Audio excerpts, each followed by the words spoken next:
case in Glasgow. Let's speak now to Ronier Deumeni. He is the founder of African Challenge Scotland, a charity which tried to support Mercy Baguma. A very good afternoon to you. Thank you for joining us at a very, very difficult time. Tell us a little bit about Mercy. Yeah, thank you very much for inviting us today. And as our First Minister, Nicola Sturgeon, said, it's a very, very difficult time for the entire African community in Glasgow.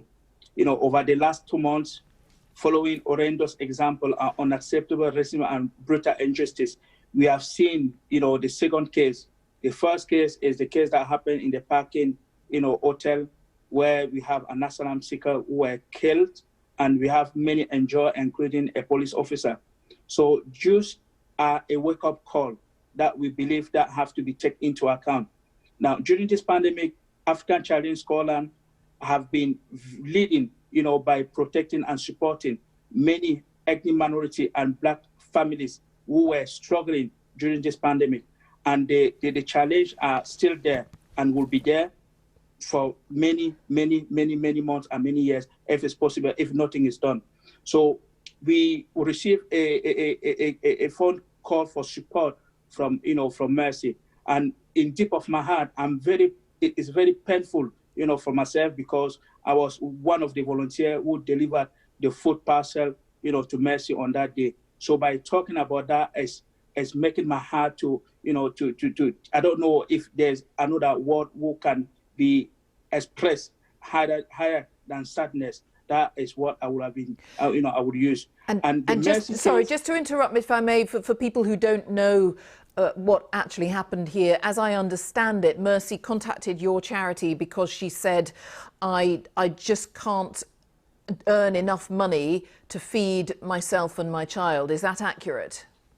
Well, Mercy contacted our organization because she needed support. She needed support as like many Black families who are living in Glasgow across the UK at the moment, because Jewish families who are unable to get funding or money, to survive, that is how they are feeling. So Mercy cases is, let me tell you, there are million Mercy cases at the moment, who are lucky to be still alive. We have our organization supported over 450 Black African families in Glasgow, in Motherwell, just to list a few, during this pandemic. And our support is still ongoing. So we want to use these opportunities as a wake-up call, because the challenges are still in our communities. The challenges are still there.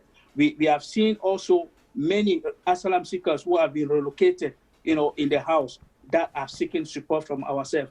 We want to use this opportunity, as the First Minister said, the UK government, we encourage them, to take actions, during this pandemic, to set up, a social fund, national social fund, that all the asylum seekers, refugees will be able just to contact, to receive the appropriate support that is required.